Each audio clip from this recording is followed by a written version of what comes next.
as I recovered from the ride, I just sat on the couch going, I wonder how long it would take to cycle across Canada. I mean, I am Canadian, so it was just a curious question as I recovered on the couch, and I asked Google, how long would it take to cycle across? I can't remember the exact thing I asked it. And all this information came up about cycle touring and people cycling across Canada. And I was like, oh, this is a thing. People do this. Like normal people. When I was a kid, people would run across Canada, famous people, and they'd have escorts and TV camera crews. And so this idea that people would cycle across on their own, under their own steam, under self-supported, was pretty eye-opening to me. And I was like, wow, I would like to do that. Welcome to the Seek Travel Ride podcast, where we share the stories and experiences of people who have undertaken amazing adventures by bike. Whether it's crossing state borders, mountain ranges, countries or continents, we want to share that spirit of adventuring on two wheels with our listeners.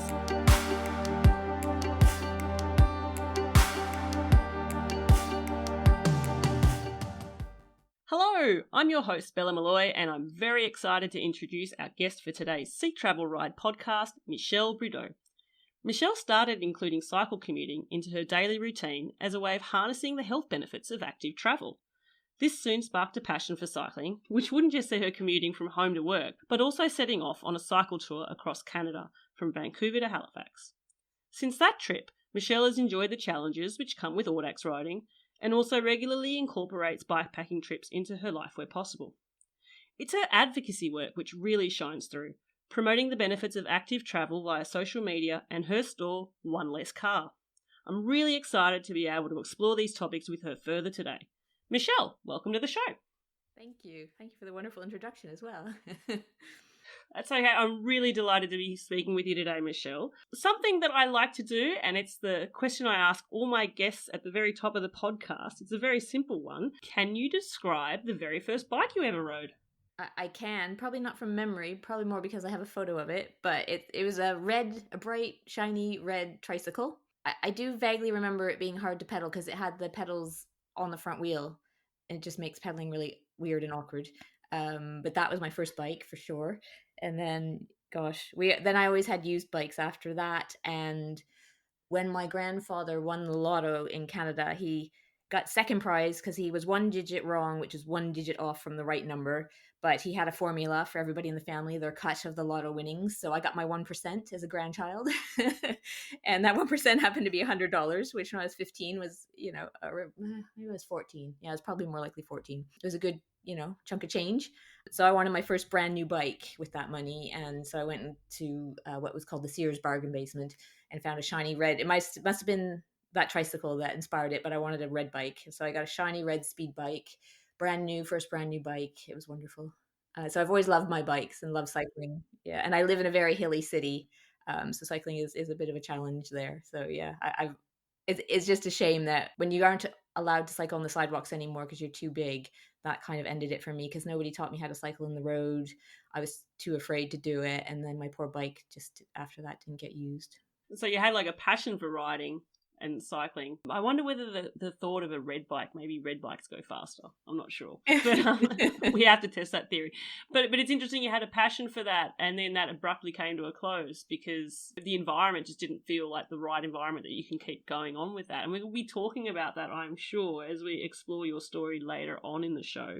Michelle, before we get into some of those details, I wondered if you could just quickly just give our listeners a quick introduction to yourself. How would you introduce yourself? Oh gosh, good question.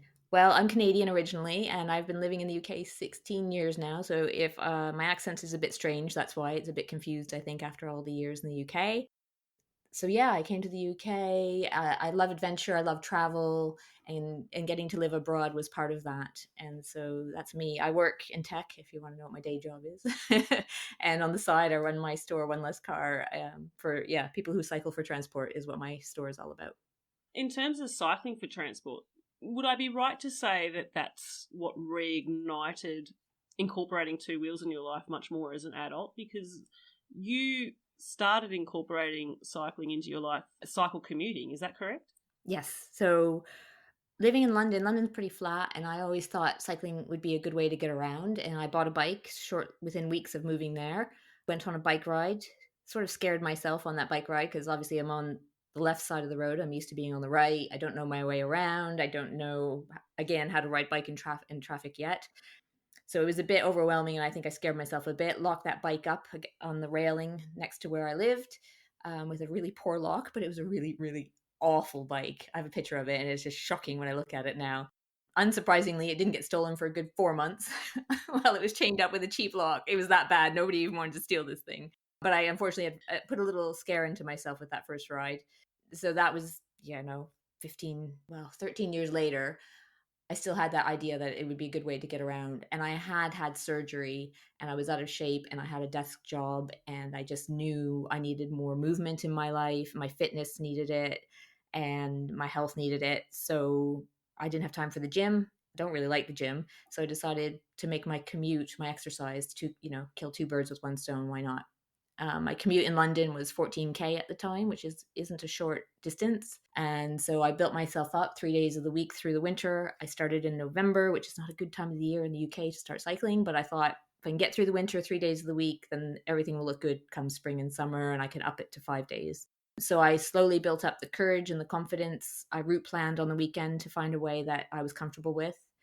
And over the months, I perfected that route. And then the paths I was taking, the back roads, the dirt trails, I started gaining confidence in taking the more direct, faster routes. There was intersections I couldn't navigate. I had to get off the bike and push across as a pedestrian. They just were too complicated and too scary for me. But every time I watched how other cyclists would do it, and then I would attempt it again on the bike and see how I felt. So I learned from that first lesson that if I scared myself, it would put me off. So it was a matter of building up confidence over time and taking challenges one at a time. Like, route planning is important. know how you're going to get there without the stress of being on time for work, things like that. And slowly built up my confidence. And then, it was only a matter of months. I think March, after the clocks changed, I was riding home and it was sunny and I didn't need my jacket for the first time.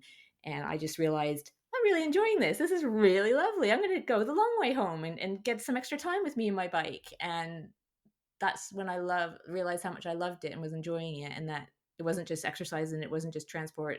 It was actually fun. So I wanted to do it on the weekends. So that's sort of how it evolved for me. Wow. And so again, that initial experience of scaring yourself and then having to lock your bike that you the not the nicest bike up, and then leaving it away to find its new owner through a robbery 4 months later, to then picking it up again. And then I like the way that you sort of set yourself up for success, in that you route planned and you built little stepping stones to being able to make things doable for you. And also incorporating something that you knew that, hey, you didn't mind riding, and you explored and you persevered, which must be good. I imagine there must be so many times now where you probably see snapshots of someone at that similar phase of their entry into cycle commuting. Do you see just how far you've progressed? I think I see it more in the questions I get online, and it's a reminder how much there is to learn at the beginning. So a lot of people who cycled all their lives and never had that gap in between childhood and picking up again as an adult, or who've just cycled for so long that they don't truly remember what it's like at the very, very beginning, and how, you don't know what to call the things on your bike. You don't know how to signal, because even signaling was scary for me, because lifting my arm up too high made me feel off balance. So it was frightening to, signal properly. All those little things, when you've been doing it for so long, you don't remember learning them because it was so long ago. And that's when I started my channel. I started it to record the ride across Canada, but I kept it going because those memories were fresh in my head of that experience, and that those little things that were scary, and the things I had to learn, and the feeling of overwhelm when I first started, of all the things to learn about the cycling world, that because I could talk their language and remember that, I thought I could be helpful to people on their journey.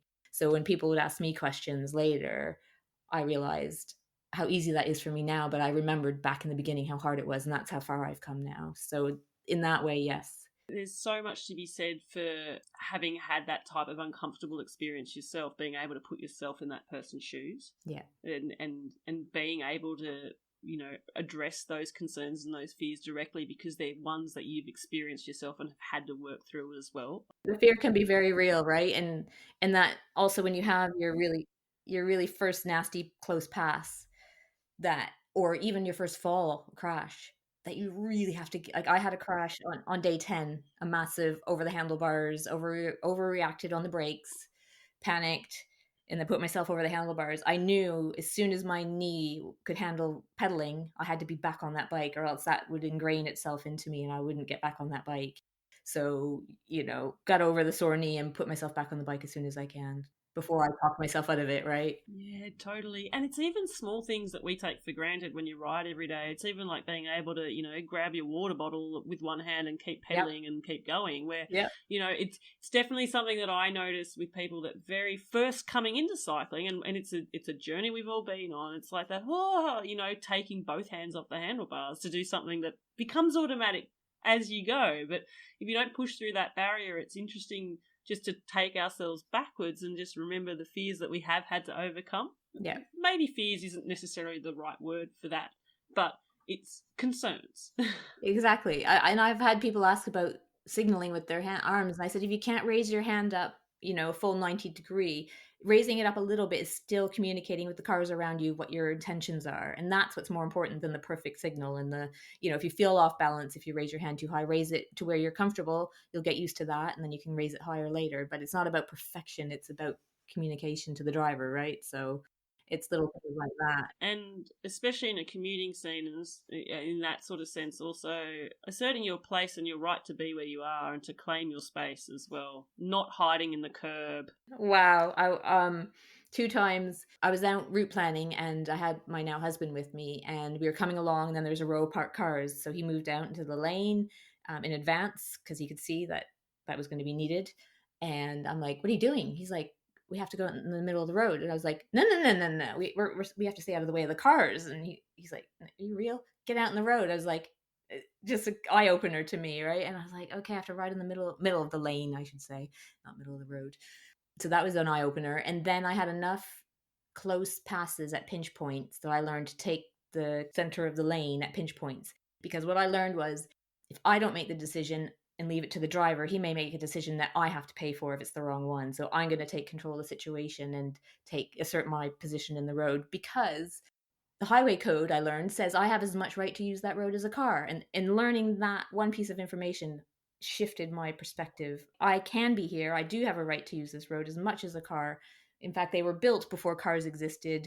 I'm going to assert my right to use this road. I do pay for them too in my taxes. And that mentality shift was big for me, because being assertive in the road is important to minimize your close passes. So, yeah. I certainly have that same mindset in that I claim my space and I remove the thought bubble that might come into a driver's head that there's enough room for them to sideswipe through. If there's not enough room, I don't want them being able to do it.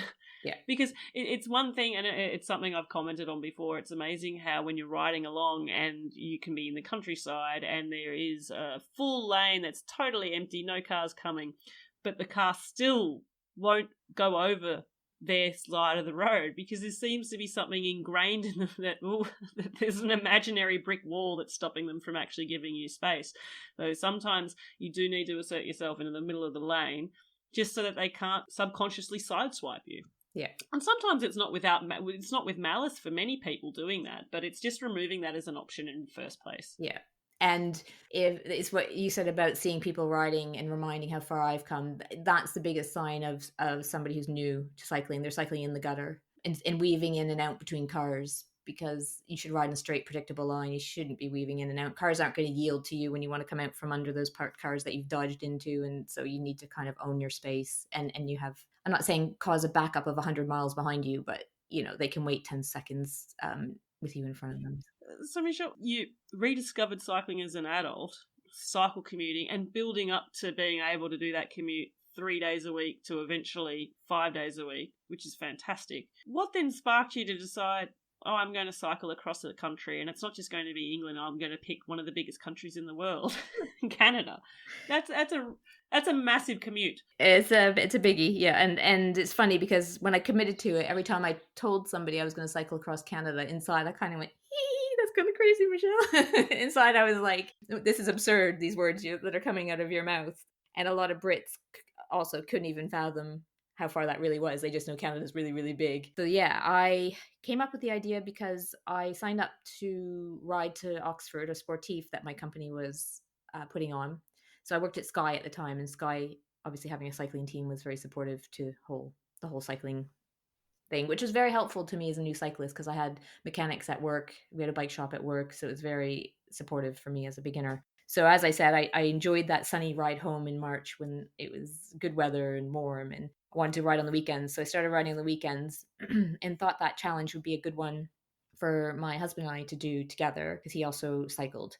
So I signed us up and signed up to the Sky Velo Club to get used to riding around other people because I thought if I'm going to go on a sportif, I need to understand dynamics of cyclists around me and how to behave.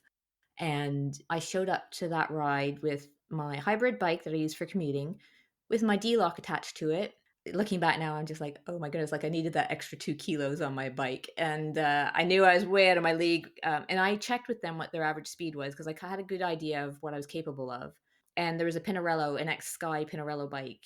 And there was some other very nice bikes. I didn't know much about road bikes at this point, but I knew they were very good bikes and very much out of my league. And so we started off and we were meeting more people about 10K into the ride.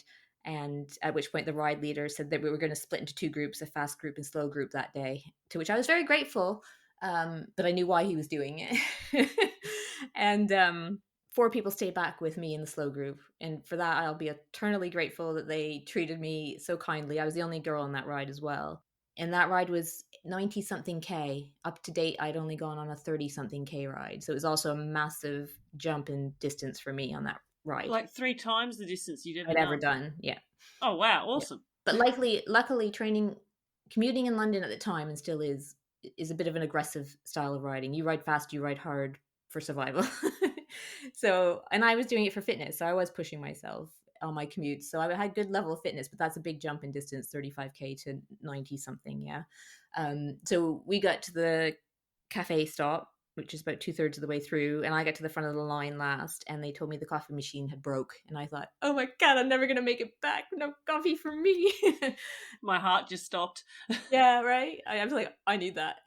So anyway, everyone was really nice to me, so I showed up to another ride, but I went home that day and said, I'm buying a road bike.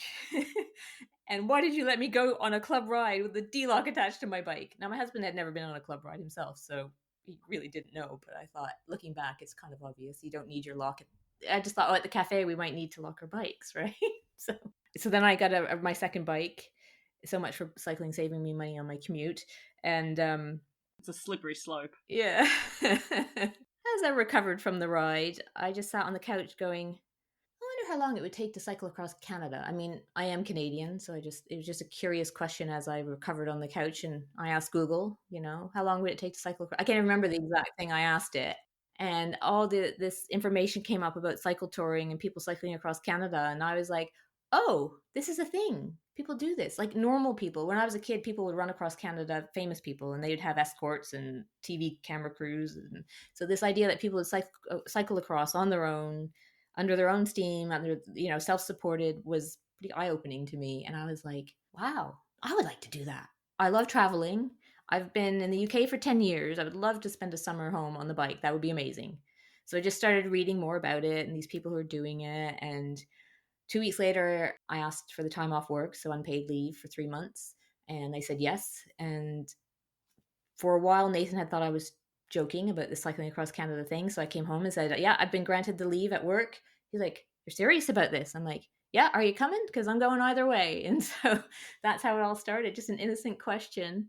And yeah, a way to combine my two loves, my love of travel and my love of cycling, and a way to go home for a summer. Wow. And can I ask, I'm an Australian and like, come from a large country as well. And there's so many parts of beautiful Australia that I'm yet to see. Was that the same for you with Canada? Was there large sections of Canada which were unknown to you other than, say, in, TV screens or books or things that you'd heard about? Yes and no. And the no is because I lived in Halifax, grew up in Halifax, Nova Scotia, but moved to Vancouver years and years ago. And to do that move, I drove across.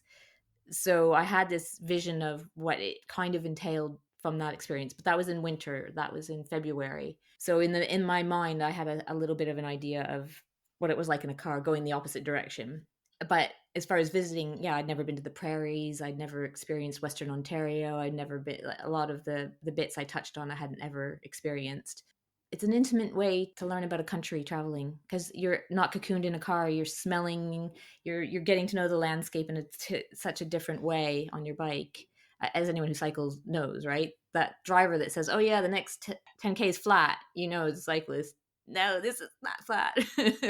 There's car flat and there's bike flat, isn't there? Yeah. Or oh, that Tim Hortons or gas station is, just down the road. Yeah, 2 hours later. Right? It's a different mentality. It was interesting, actually. I'd interviewed previous guests, and they commented on the different experiences they had each camp night with other people that were there, because they were on bikes, but everyone else was there on an RV, and the experience that each person had had each day was just so markedly different because of that. And I think you touched on it there, cycle touring in that way and traversing a landscape or a country in that manner. It's slow travel, and you're going slow enough where you're seeing the changes over the landscape and you're feeling the gradient, and you're smelling and you're hearing, probably keeping your eye out for bears depending what time of year you were cycling. Were bears a consideration for you? They were, yeah. Yeah, we had to learn bear safety because we were camping. We wouldn't wild camp until we got out of the Rockies because we were too worried about our skills around bears and wildlife. And we did attempt to put our bag in the tree. So you're supposed to put your food in a dry bag or an airtight container and loop it up over a branch of a tree away from your tent so that it's not enticing to the bears and it's out of reach. We just failed completely. This is in a campground. We're trying this out. Failed completely to get that bag over the branch in a tree because all the other branches got in the way. It was just like, oh, we just can't do this. So we waited to wild camp or stealth camp until we got out of the Rockies and bears were less of a concern. Feel like that would have been a similar decision I'd make. And I've said this before on the podcast, I'm Australian, and in Australia we have many dangerous animals that we are proud of in a weird way. We don't have bears, and bears are definitely an animal that give me pause, especially in the wild there. Interesting, Michelle.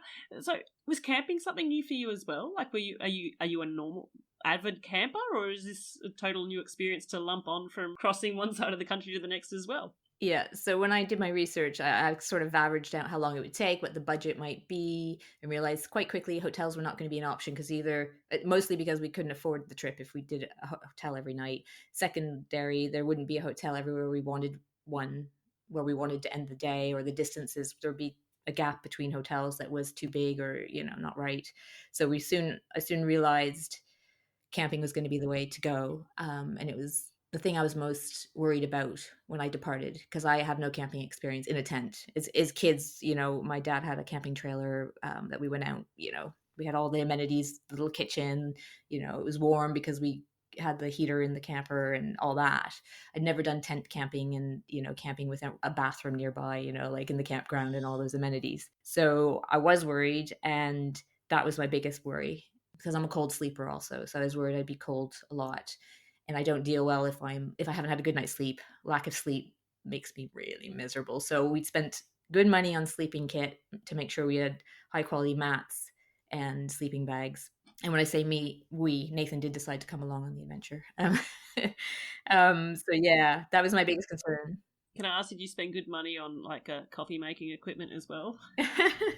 Luckily, the coffee making equipment we used regularly, AeroPress, was very conducive to camping. Very good. So yeah, we're okay that way. And we did have a coffee sponsor who sent us very good coffee along the way. And it was a good opportunity when we had our breaks in cities to pick up coffee and try different roasteries around Canada. So it was very much part of the experience, the coffee drinking. Yeah, I say that as a AeroPress lover. The AeroPress is something we always pack for our cycle tours as well, and it's just one of those things. I think it's funny. I wonder if it's really a chemical reaction or if it's a mental reaction to that first cup of coffee in the morning. But it really just rejuvenates every fiber of my body after camping and waking up from that tent space. Because the other thing with camping in a tent, it doesn't matter how big this tent might look when you buy it, and when you cycle tour, they're never big anyway. It's amazing how small that space is when you're in it, especially with another person. Yes. So yeah, we went for one we were told had good head space, which we're ever so thankful for that advice, because Nathan's 6 foot tall as well. And just that any little extra space you can get makes a big difference in a little tent, but it was still lightweight and manageable. And an advantage of two people is you can split the cooking gear in the tent across 2 bikes instead of having to have it on one, which I've cycled toward on my own and appreciate, having that split between people makes a big difference. Did you come across a lot of other cycle tourists on that trip? Not as many as I thought we would. And we also came across people walking and running across Canada. So all the walkers and runners thought we were nuts. And we thought they were nuts. Because, I mean, I find walking too slow. Cycling's the like, it's so much better speed than a car to get to know a place. But walking for me is just a little bit too slow. So, yeah, we all thought each other was nuts. It was interesting. But the cycle tourists we did meet some, but again, not as many as I thought we would in the end. So you had a fixed time frame because you obviously had to have time off work. How long did the tour take? So we had, in the end, I thought we would average 110K a day. Some days might be longer, some might be shorter, but average. So I calculated our time based on that. Then I added another week in case something went wrong. And then I added another week to 10 days on the end because we were finishing in my hometown. So I'd have time in my hometown. So we had a buffer of about 2 weeks-ish before the flight. If everything went really wrong, we had a fair amount of buffer. In the end, it was average. If I do the math, it was an average of 110K a day, really like bang on. It was kind of incredible. We didn't have anything go wrong, so we didn't need any of that buffer time. So we ended up having almost 3 weeks in my hometown at the end. And the timings it's been actually a long time since somebody asked me this. 60 days of riding and 74 total, including rest days. Wow. What a trip. And it's 6,600 kilometers or 4,100 miles, if anyone wants to know how far. Yeah. I know this is an impossible question, but what would the high point of that trip have been? I think the day we finally got our tailwind. So the prairies are renowned for the winds. You're always going to have a wind in your face or crosswind. And we had heard about these mythical tailwinds. We were riding in what was supposed to be the prevailing direction of the wind. So west to east is the way you're supposed to go in North America because your prevailing winds are more favorable. Prevailing winds aren't so prevailing is what we learned. And we almost always had a crosswind in the prairies. And one day we even stopped. We were putting so much effort into a headwind. We were going 16K an hour, but putting an effort of, 30K an hour. Our normal average was about 21K an hour, but that was a good average for us, average speed. That's a really good average. Yeah, we were strong.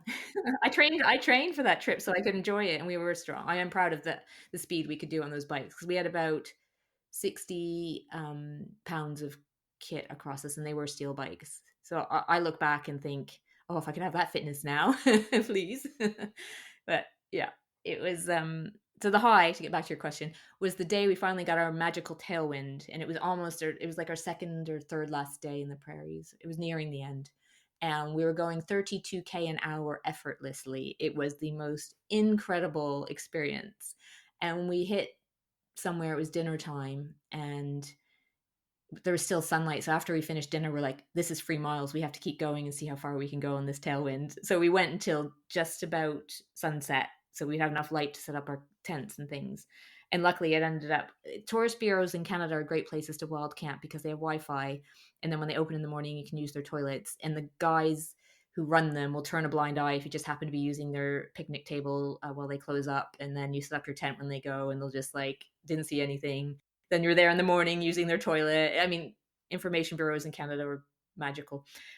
So we ended up at the border of Saskatchewan and Manitoba, and we did 230K that day in something like just under 9 hours or something. It was like 3 miles galore. It was unreal. That was a real, like, there's a picture of Nathan holding his phone showing 230K with a ginormous smile on his face, but like he's just like been out in the sun all day and looks like it just captures the moment exactly at sunset how we felt. We didn't want that day to end. No, you wouldn't, and you took full advantage of that tailwind. Actually, something you said there as well in terms of, taking advantage of the picnic tables and whatnot. That's something that I often think is the one thing that I miss when I am camping and cycle touring and camping is generally you're at a campsite and that's you now. You're sitting on the grass. Yeah. Like the amount of campsites I've been to as a cycle tourist that just have nowhere to sit, and sometimes then you really appreciate those small little extra amenities of like a wooden bench.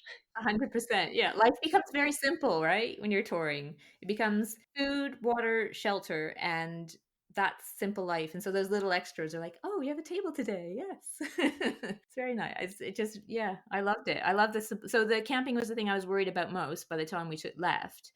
And by the time I got back, it was the thing I missed the most. I miss being outside. all day. Being in the office and enclosed walls, I really struggled. So every day when I was back, and then through October, even as late into November as I could, I sat outside to have my lunch, like almost no matter the weather, because I just, those four walls felt so enclosing to me after being 3 months outside. So yeah. This cycle tour introduced a thirst for being out in the outdoors Yeah. and just experiencing that bit of nature a little bit more in your day. And being comfortable with bugs and nature, and yeah. Because you do now do a bit of bikepacking as well, don't you? I do. I call it lightweight touring. If marketing wants to call it bike packing, it's been around for a long time. I struggle with the whole thing, but if it gets more people out traveling by bike, I'm all for it. But yes, I say lightweight touring. So yeah, I've continued. I loved it. I loved having the self-sufficiency, having everything I needed, my food, my shelter on me, that feeling. And I do prefer a longer tour though, because you get into a rhythm on a longer tour that you don't get into on a 3-2 night quick ship, even a 5-nighter. I find that multi weeks, you get into the routine, you get into this. It's weird. It's a routine, even though every day is different. Every day has that routine built into it. You get up, you make your coffee, you pack your tent. Towards the end of the day, you start scouting out for wild camping spots or campgrounds that you might aim to hit. And it's just that comfort of that routine, yet everything around you changes every day. It's that magic. Have you, Michelle, done any of that lightweight touring solo on your own as well? Yep. So I did one in Devon, which is actually where Nathan's from, but I went on my own for a week. I had more disasters during that 5 days than I did across Canada. And I've gone stealth camping on my own. Trying to think Wales. I've been to Wales for on a short one again. I haven't been on another long one. That's the sad part. So I have done the solo thing, and I enjoy it, but having someone there is equally fun for different reasons. Yeah, it's a different experience, isn't it? Yeah. You can do what you want on your own, obviously, and when someone's there, they can help. But if you're not both having a down moment at the same time is key, which Nathan and I, luckily across Canada, never had. We were always, one of us might be having a down day. Nathan always struggled after a weekend rest stop where we would be in a hotel, say in a city, going from the 5-star hotel because I had points with Radisson to a tent again. He struggled with that switch over, whereas I loved camping so much. I loved both experiences equally. But he always had a hard day after a hotel stay.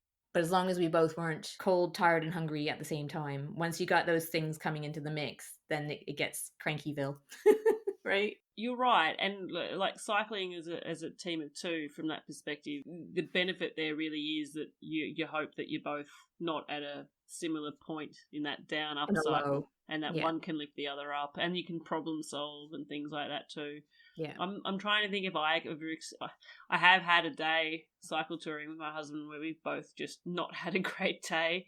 And it's not being upset at each other. It's just the circumstances, and the route was horrendous, and there's nothing scenic there, and the weather is not right, and all of a sudden there's an extra 50 kilometers extra to cycle than you had planned, and it's just like.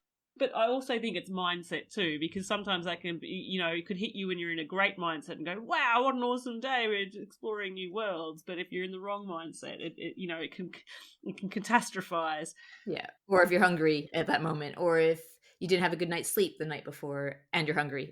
To me, it's usually if you have two of those three things combined, your mindset is harder to cope with the other things. So the cold, hungry, tired. Yeah, definitely. I remember when I was training for my ultra, one of the things I'd learnt there was when you're having a down moment, have a coffee or have some food and have a stop. Yeah. Just for 10 minutes. And then if it's still down, then explore that a bit more. And don't make any decisions. Yeah, exactly. And often it was just hangry. Yeah.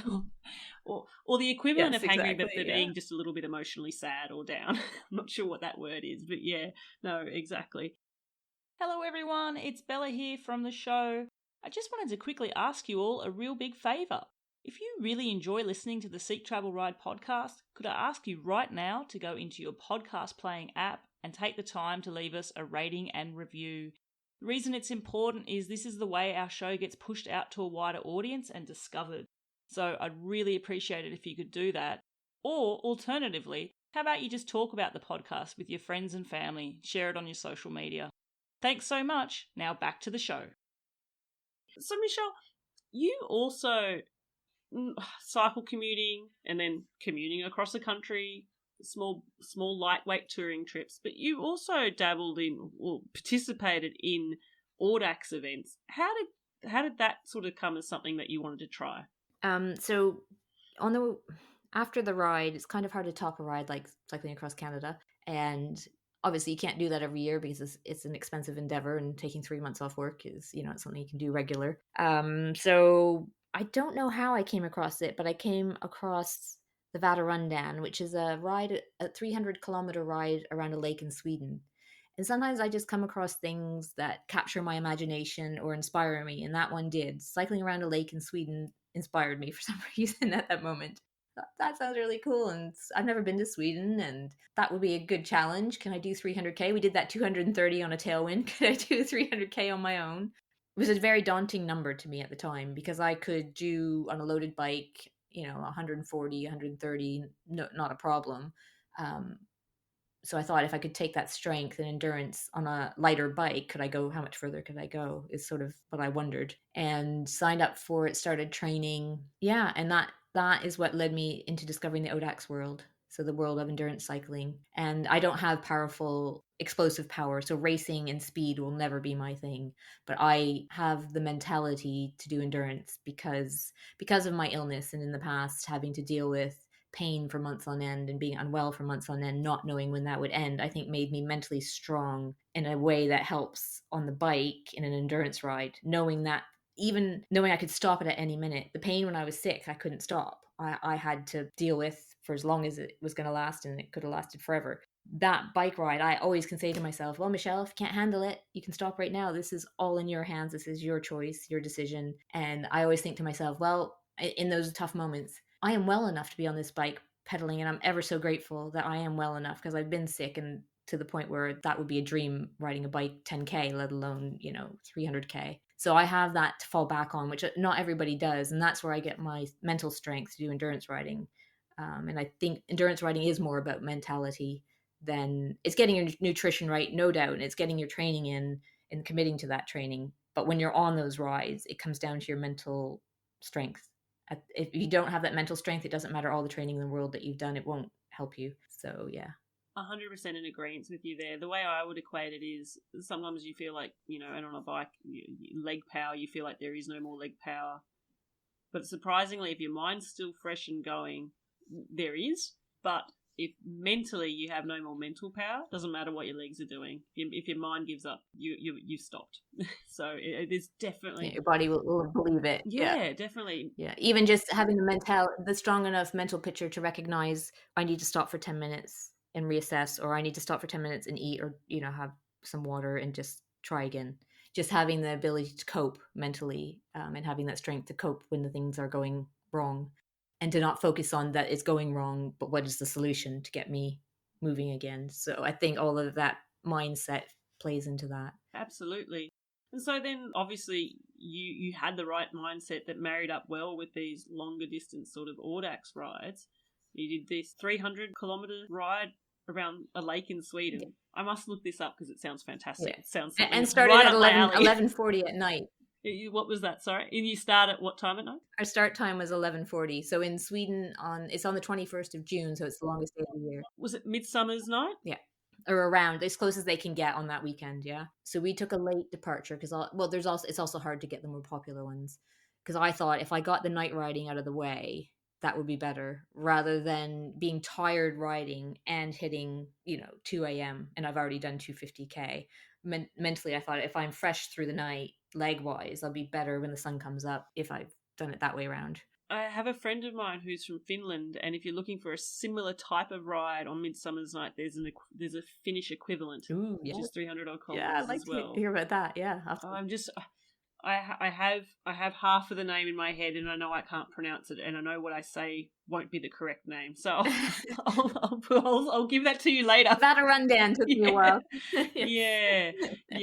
But it's in like a lakes area of Finland. It was interesting when she'd finished, and you see the map on like a mapping service on Strava, a ride with GPS. It was amazing to see. There's so many lakes there, and you think, are there roads? Like.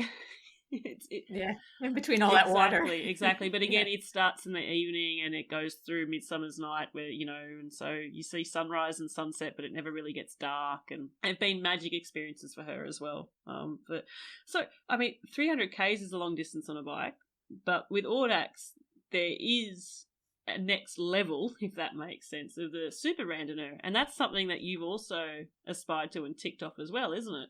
Yeah, so after discovering the world of endurance riding for training for that ride, somewhere along the lines, I must have come across Odax in my training and reading about endurance riding. So when I started looking for the next challenge, I thought, oh, I'd like to try a few Odaxes to see what they're like. I enjoy that long distance riding. And then I looked at the different challenges, and I really like the Super Randonneur one. And what it is you in a season, which it used to be, they've slightly adjusted it. It used to be beginning of October through, that's a year. And I think they've shifted it a month now. So you ride a 200K, a 400K, a 300K, and a 600K ride all in one season. So you have a year to complete the series. And that seemed like a good challenge to me. There's another one that's called that you ride a 200K ride every month for the year, but I knew I couldn't do that. I do know my limitations is cold. When it comes to cold weather, I can't ride that kind of distance. I get problems with circulation and stuff. So that one I would love to do if I ever live in a country that's a little bit warmer in the winter. I mean, I'm grateful to be able to cycle year round in the UK. I couldn't do that in Canada, but in the winter I have to be mindful of the distances I'm doing and how far I'm going because of circulation. If you for some reason find yourself in Australia or New Zealand, and between December, January, and February, Yeah, you could look at ticking that one off. that would be the year I would do that series. Yeah. Exactly. Yeah. And so there's time limits to these rides too, aren't there? Yes. So Odaxes aren't, as they say, aren't tours, but they're not races, but you do have a time limit. And they're reasonable if you have good fitness and you don't faff around in your stops, taking your lunch breaks and things. It's very doable. And I had the fitness from obviously doing the Veterandin the year before. So I just maintained that endurance. And each ride we treated like, so we did them quite close together. We did the 200 in October, and then the following spring, we started in on the 3, and then summer 400, and August we did the 600. And what we did was we treated each ride as a training ride for the next, and just kept fitness in between them by riding 250, 300 on the weekend. And that worked well enough. And cycle commuting during the week as well? Less so, no, because I left London and moved to Bristol and lost my cycle commute for some months. And then when I did have a cycle commute again, it was only 3.5K. And then we jokingly moved. You have to take the long way to the office. Yeah, right. And then we jokingly moved out, so it was 6K, and we joked that our commute was too short, we had to move. So that commute was so easy. Like I could wear normal clothes because it was downhill all the way to work, not have to shower, and then cycle home on a gradual uphill. But it wasn't any kind of training ride. It was just a nice poodle on my bike after work. So it was harder. The commuting in London was fantastic training because you pushed hard.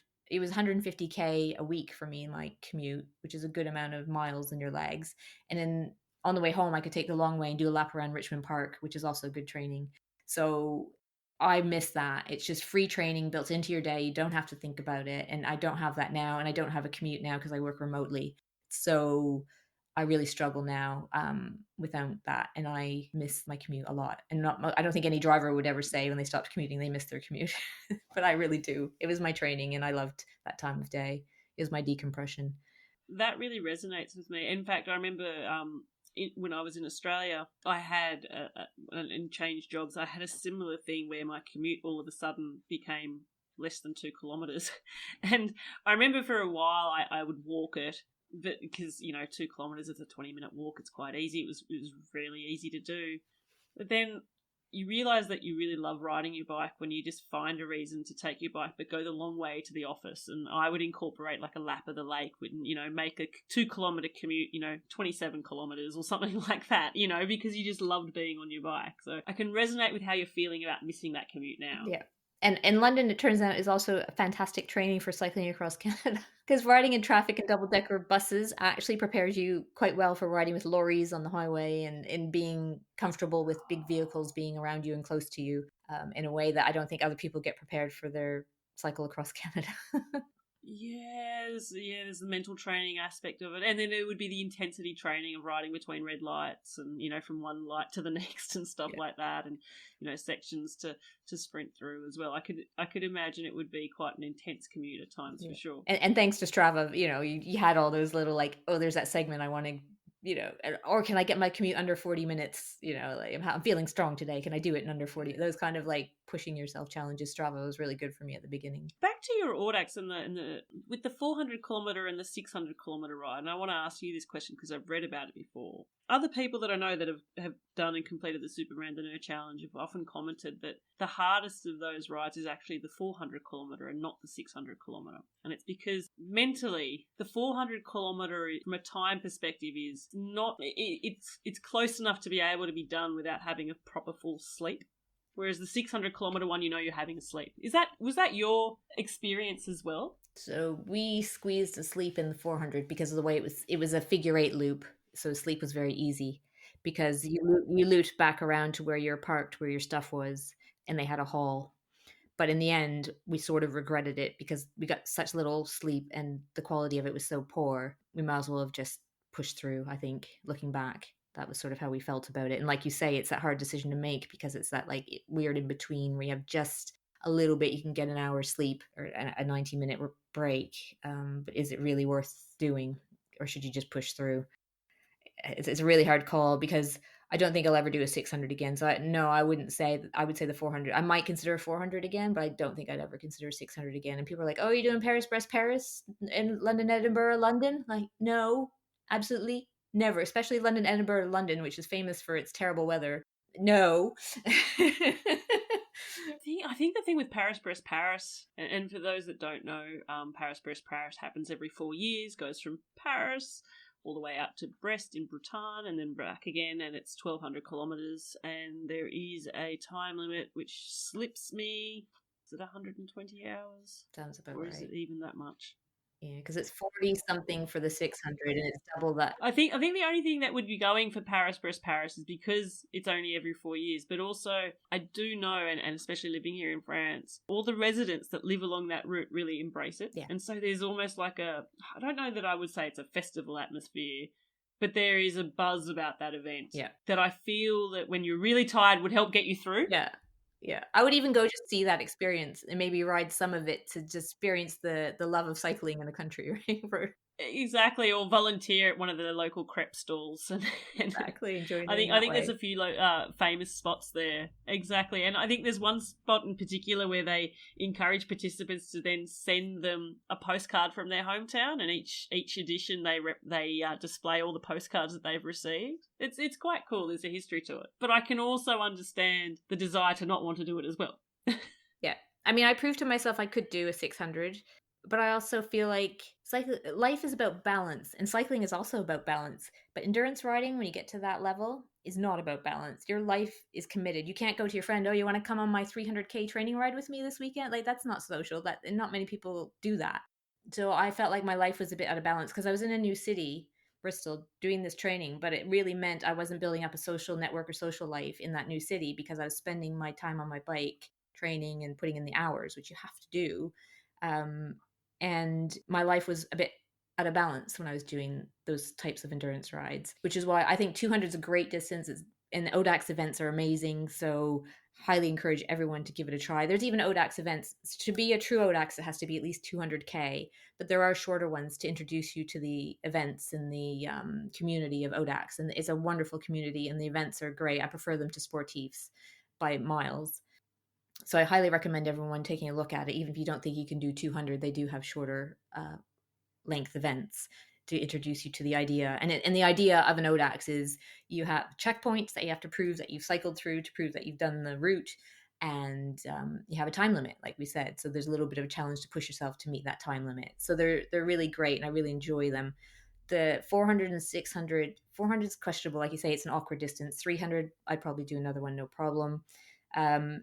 What I learned on the 600 also is you have one body, and these rides are not kind on your body. I didn't have, saddle sore issues and all that. And I think that's part of putting the time in the saddle and your body getting used to the position and being, putting the miles in over the years. I was pretty toughened up that way.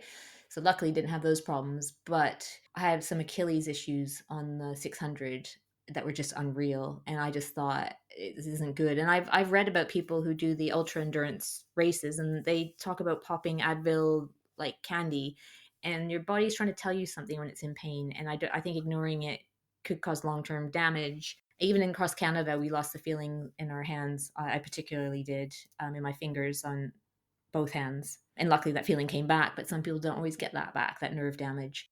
So I just think, for me, I love cycling. I don't want to lose the love of cycling because I count on it for my health to keep Crohn's in remission. And I have one body, and I would like to keep it intact in a good, healthy way as long as I can. And that Achilles issue is just sort of like, to me, a little flag of, your body's maybe not meant to do 600K in one go. And I can accept that, right? I can do it in 3 goes and enjoy the scenery. Yeah, I think that's a total reasonable thing to say. And your writing is no less because of it. You've achieved those things, you've done them. It doesn't tick all the right proper life boxes for you. And as you said, there is definitely a part of your life which gets shut off because you are focused on something so big. Because you don't just turn up to a start line and have the ability to ride 600 kilometres over a small time frame. You do need to build up your training. It doesn't matter. You need to actually... and you don't train by doing 600 kilometre training rides by any measure, but you need to train a large distance to do that. And so I can appreciate that there is such an impost on the rest of your life, your work as well, and your social life is the one that suffers the most as well. And then if you have a partner that perhaps doesn't do that as well, there's that side of things too. So I can respect that decision, Michelle. I can 100% see where you're coming from with making that decision. Cool. To me, being the happiest cyclist is the win. Not the one who went the furthest, the fastest, the highest. You have your own challenges that inspire you.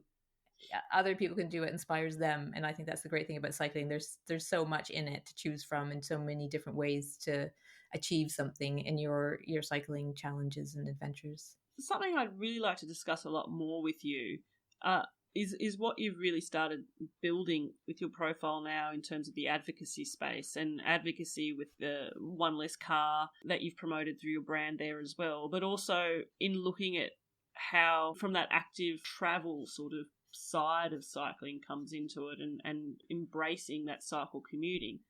It's one thing to realise that cycle commuting is a great aspect to have in our lives, but your perspective and the way that you approach it as well is looking at how we can start breaking down those barriers. Am I correct in saying that? The barriers to cycling itself. Barriers to cycle commuting, and it might even be an advocacy point of view in terms of how a city, for example, has set up its cycling infrastructure, and it's not... So bringing these things to light. In the sense that it is scary and it's not you.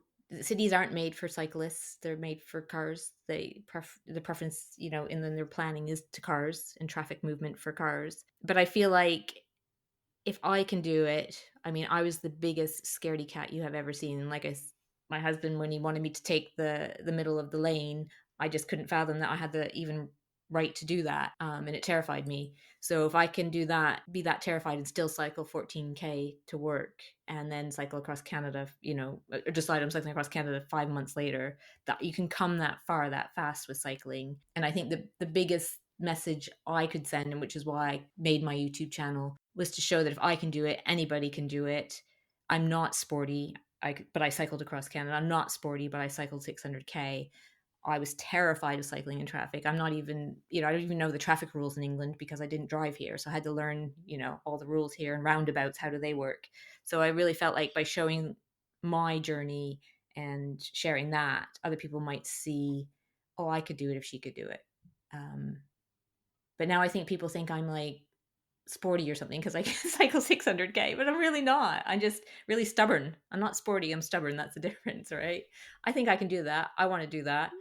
Same as the commute. Like, I value my health, and I can't fit the gym in, and I can't bear to go to the gym, so I'm going to cycle to work because I do love riding. I loved riding as a kid, so I'm going to try this, and I'm going to stick to it for a while till I get past the part where I'm terrified every day. That was sort of my message when I started sharing on social media. If I can do it, you can do it. It wasn't my message directly, but it's what I wanted to show people. Someone else who's not doing it for sport, who's not doing it to race, who's not sporty, who just likes riding her bike, but came a long way from being terrified to enjoying it. I wonder, anecdotally, have you started seeing a shift in terms of that? And even from when you, and I know you're not in London now, but from when you first started cycle commuting in London to when you to the point where you moved, did you start seeing more people on bikes? Have you seen that shift? I've even when I go back now for work, it's a huge shift from when I left to now, which is 4.5 years.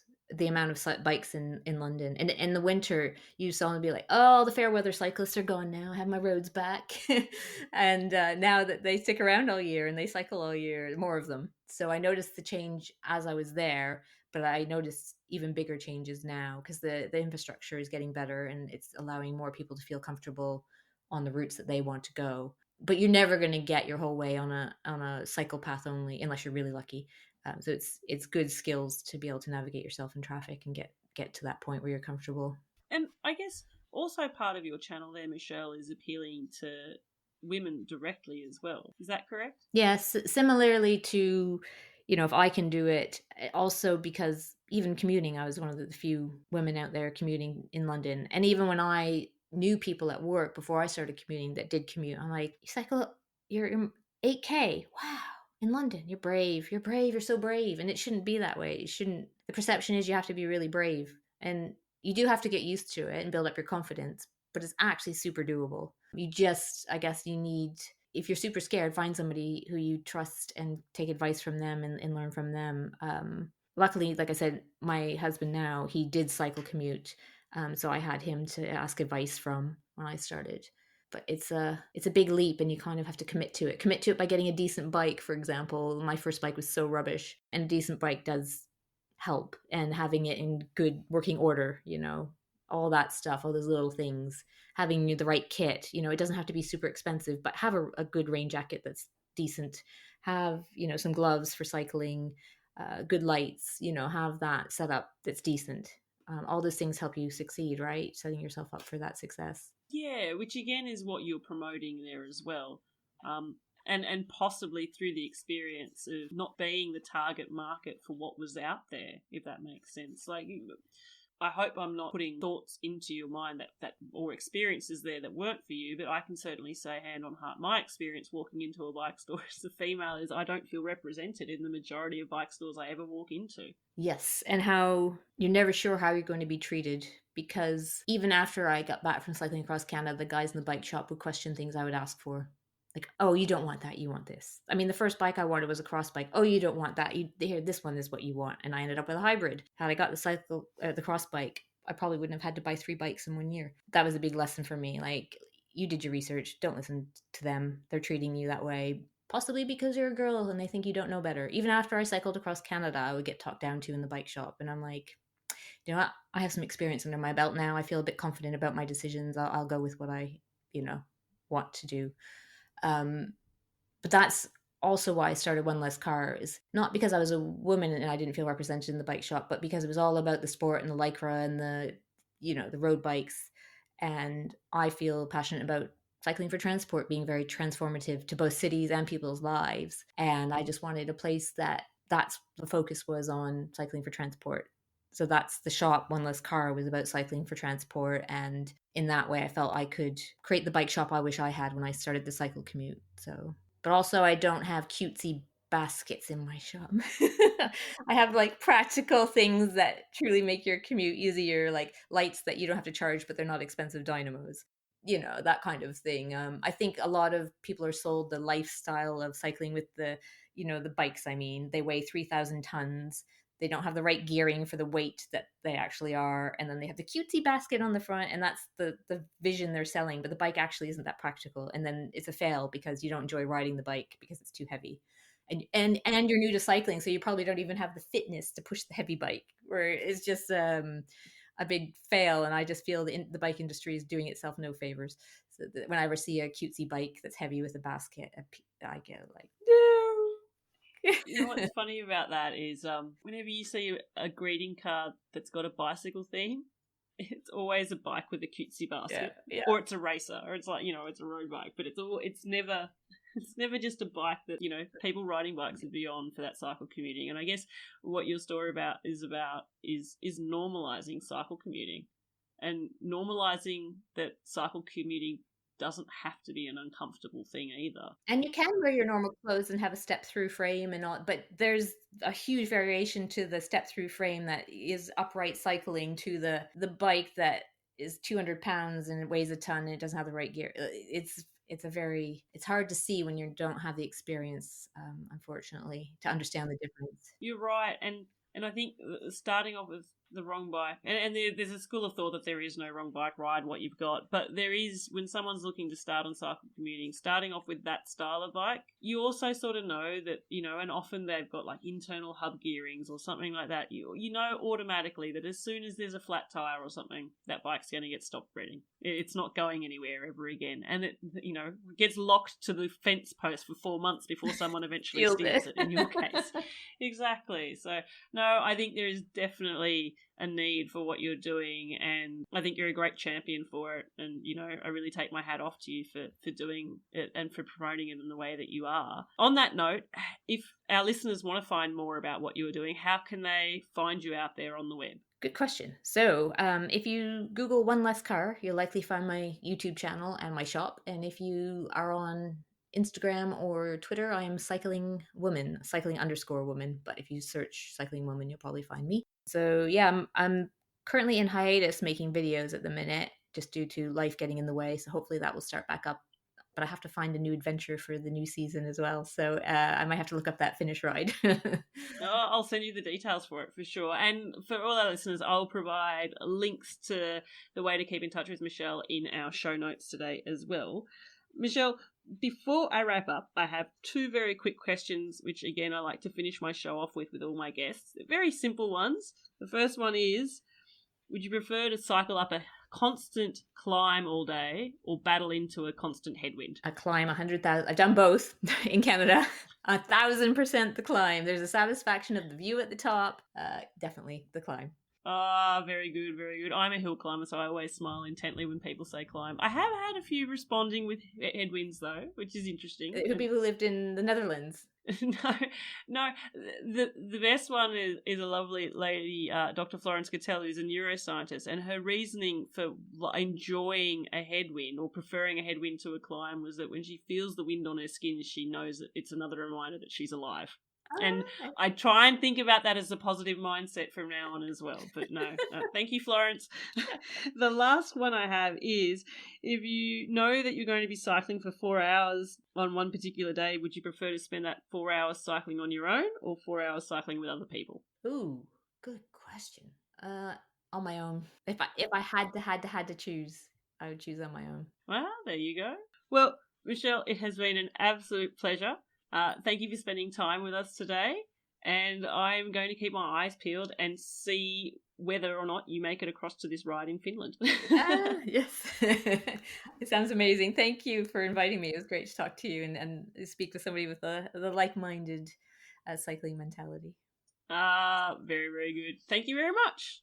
Hi everyone, I really hope you've enjoyed listening to this latest episode of the Seek Travel Ride podcast just as much as I enjoyed conducting the interview.